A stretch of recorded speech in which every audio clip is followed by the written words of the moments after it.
Hi, my name is Steve Cerruti, and I just want to tell you a story about how I met Marvin Gaye's ghost. Well, I didn't really meet him, but I heard him and I felt his presence.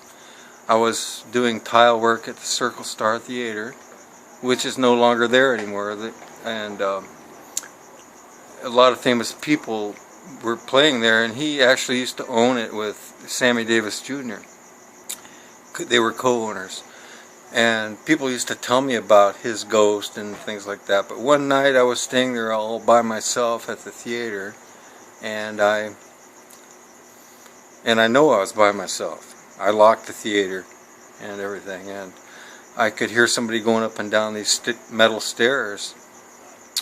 And so I went out to investigate, and nobody was there, but I noticed that number 1 dressing room door was open.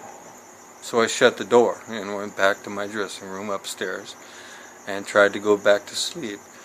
And a few minutes later I hear somebody going up and down the stairs and doors shutting and opening and things like that. And so I went back down to investigate, and number 1 dressing room door was open again. So it freaked me out.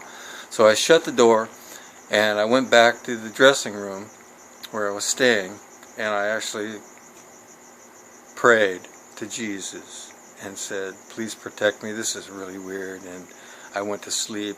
And anyway, the next day when everybody came back to go to work, I talked about that, and they said, wow, you heard Marvin Gaye's ghost. Yeah, a lot of people have heard that. That's Marvin Gaye. He's been known to appear here.